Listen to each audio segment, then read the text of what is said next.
like a hook on it that's crazy. I always have to be involved in anything that comes my way. Yeah. You know what I mean? And I always have to have my input. I always have to write into a song. But if you gave me a dope ass song and got a hook on it, it's crazy. I'm taking it. Because if it's taking me to the top, damn it, I'm going to the moon. There it is, right there. and it don't matter how you get there. You just gotta get there. First Vinnie Virgo was on the moon. Now Lil Kim's headed to the moon. But everybody knows me. They know I get busy. So yeah, you definitely get busy. I know you get busy. I also want to talk to you about Big. You know, March 9th is approaching. That's the day he passed years ago. And we love to ask you questions about Big. But first, I want to take some tweets at MTV RapFix. Use the hashtag RapFixLive. Nadeska, what you got for us? So Kim, first of all, your fans want you to know that you look, quote, fly as hell. I love Team Kim.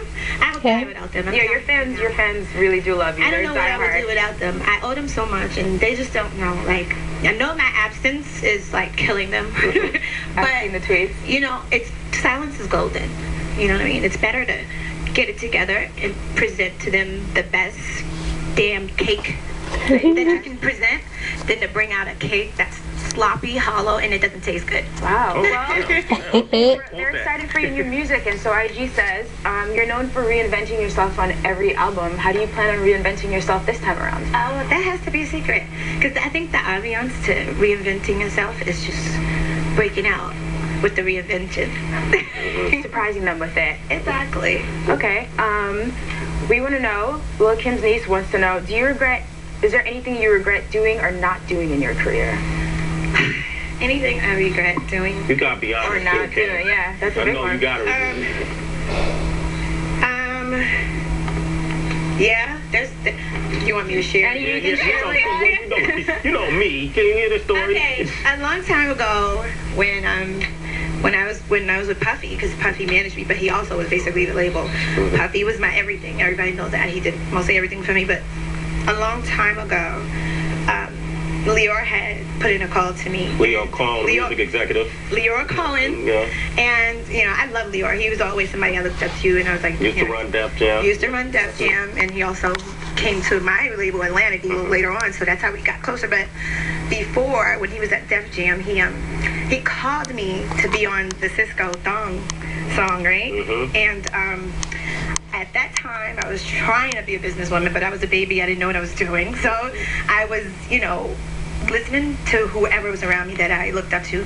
Puffy was giving me all the advice in the world. And so I wanted Redman and Method Man to be on Caesar's next single, because he had done a record with them. Caesar did a record with them, and I needed clearance for them, and he kept telling me no. And I'm like, but why? Because they had the biggest record out at the time, and I'm like, that doesn't make any sense. It's only gonna make them hotter, you know, blah blah blah blah. And he kept telling me no, and I'm like, Caesar needs this right now, you know. This is his the record that everyone's liking, because Method Man and Redman was on. They were on Caesar's album. So I wanted to go with that single next, and he kept telling me no.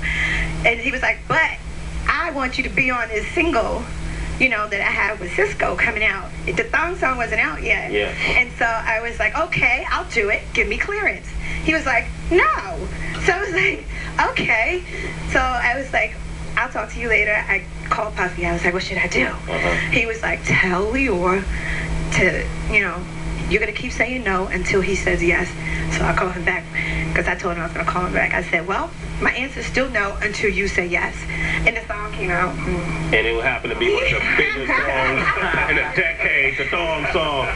But you know what? Things happen for a reason. You know, maybe it wasn't meant for you to be on that song. Cisco from True Hill, you know, he had a that was really his biggest hit, and then we didn't hear much from him afterwards. Maybe it's good you weren't on a one-hit wonder. Oh, come on, Quan, come on, man. But you know what? He ended up doing a song for me later, and I think, you know, it got kind of crazy afterwards with that, you know, because remember, you know, how many licks Cisco was at later. And so I think the decision of saying no affected what happened later. But I mean, I kind of was fighting for my artist. You're fighting for C's. Have you, will there ever be any reconciliation with you and Steve? No. Do you think? Next question. Okay, No, you know what? Let me just say this.